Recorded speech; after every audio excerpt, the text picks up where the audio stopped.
हाँ सर, मुझे माफ कर दीजिए सर। वो आपका दोस्त शक्ति सिंह ने हमको भेजा जी, माफ करो। नमक हराम गद्दार शक्ति, मैंने भी अगर तुझे जेल की चक्की नहीं पिसवाई तो मेरा नाम बेनी प्रसाद भंडारी नहीं। उस हरामजादे भंडारी की है मजाल। हाँ? हमारे टुकड़ों में पलने वाला कुत्ता हमें काटना चाहता है। हाँ? काटना नहीं, मारना चाहता है। आपको हवालात में बंद करना चाहता है। कहता है आप चोर जी, आप बेईमान जी, आप फ्रॉड जी। हाँ? बकवास करता साला। बनिए की दुकान चलाया करता था। हमारी दौलत ने हमारी ताकतों से वोट दिलवाए। हमने उसे नेता बनाया, नेता। हमने उसे जमीन से उठाकर आसमान पर बिठा दिया और आज वो हमसे टकराना चाहता है। ठाकुर शक्ति सिंह से टकराना चाहता है। आप सिर्फ इशारा करो, अभी इसी वक्त उसके सारे खानदान को एक ही झटके में खत्म कर दूंगा। जूली। Yes sir. भंडारी का कल का प्रोग्राम क्या है? सर वो कल बाल निकेतन के फंक्शन में जाने वाले हैं। फंक्शन में जाएगा साला? फंक्शन में जाएगा? माला पहनेगा? हम बनाएंगे तेरे को माला। कल उसके गले में ऐसी माला पहनाई जाएगी जिसके अंदर बम होगा। और उस बम का धमाका उसकी जिंदगी का आखिरी धमाका होगा।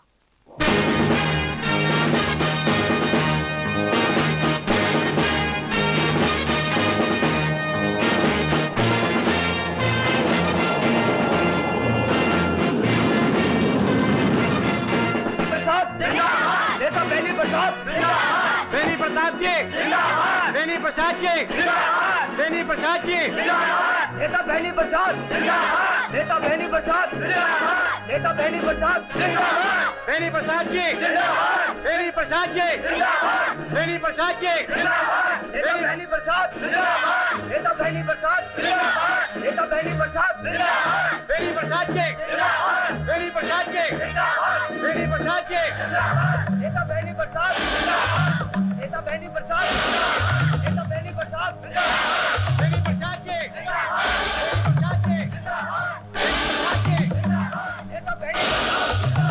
नेता बेनी प्रसाद, नेता बेनी प्रसाद,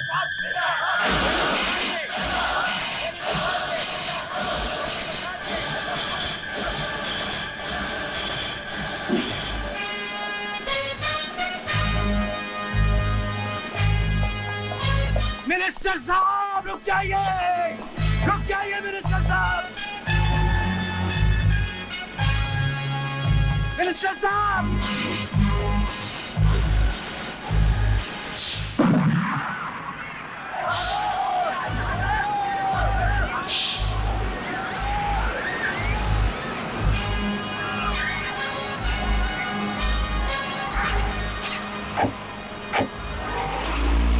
इन दोनों ने सिर्फ मेरी जान ही नहीं बचाई, मेरी आंखों पर पड़ी हुई पाप की पट्टी को भी हटा दिया। अनाथ आश्रम की बर्बादी से लेकर निशा की मां की मौत तक मैं हर जुर्म में शक्ति सिंह का बराबर का साथी रहा हूं। मैं अपनी हरकतों पर बहुत शर्मिंदा हूं जेलर साहब, मुझे माफ कर दीजिए। अरे ये आप क्या कर रहे हैं? हम तो आपके एक मामूली से मुलाजिम हैं। आइए। मैंने इतने छोटे कर्म किए हैं कि 7 जन्मों का पछतावा भी शायद मुझे माफी ना दिला सके। प्रायश्चित तो आप अब भी कर सकते हैं। बेकसूर और मासूम विवेक जो इस वक्त मौत और जिंदगी के दरमियान खड़ा है, आपके सच्चा बयान देने पर रिहा हो सकता है।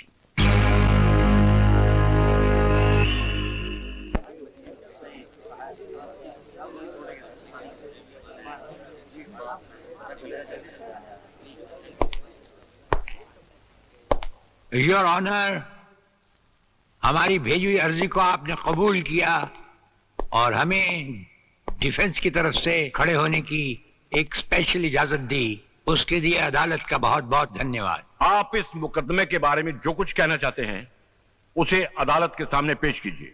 ये नौजवान निर्दोष है, इसे एक चालबाज ने खून के झूठे इल्जाम में फंसा रखा है। आखिर वो एक इंसान है कौन योर ऑनर जिसे राणा साहब चालबाज साबित करना चाहते हैं? योर ऑनर, लाइन नंबर 2 और कुर्सी नंबर भी 2। अब हम अदालत से ये गुजारिश करेंगे कि इन्हें विटनेस बॉक्स में आने की तकलीफ दी जाए। हाँ, बुलाइए।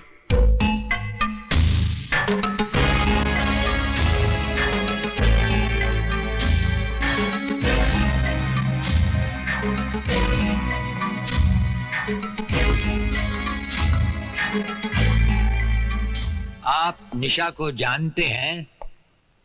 जी हाँ। आपकी उससे मुलाकातें भी हुई होंगी, कभी कभी बातचीत भी हुई होगी। जी हाँ, कभी कभी। आप निशा को अपनी बीवी बनाना चाहते? नहीं नहीं, उसकी स्वर्गवासी माँ यही चाहती थी, उसके पिताजी की भी यही इच्छा थी, इसीलिए उन्होंने मुझे निशा का बिजनेस पार्टनर बनाया। तो फिर निशा की माँ का खून कैसे हुआ? ये लड़का निशा से शादी करना चाहता था, लेकिन निशा की माँ इस लड़के के खिलाफ थी, इसलिए इसने अपने रास्ते से हटाने के लिए निशा की माँ का खून कर दिया। यह झूठ बोल रहा है सर, सरासर झूठ बोल रहा है। मैंने कोई खून नहीं किया, बल्कि इन बेईमानों ने मिलकर माँ जी का खून किया है। योर ऑनर, समझ में नहीं आता कि राणा प्रताप साहब कुछ साबित भी करना चाहते हैं या सिर्फ अदालत का वक्त जाया कर रहे हैं। मैं इनसे पूछता हूं कि इनके पास लगाए हुए इल्जामात के मुताबिक कुछ ठोस सबूत है या नहीं? ठोस सबूत ही नहीं, बल्कि चलता फिरता सबूत है हमारे पास।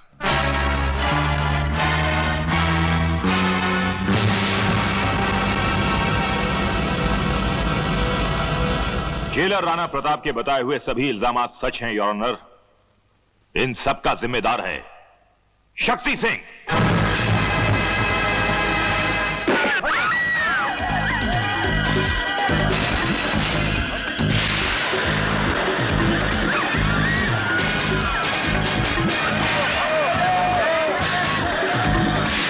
निशा, निशा,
निशा, तुम भाग जाओ।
तेरे इस खून से तेरे पापों की बू आ रही है कमीने।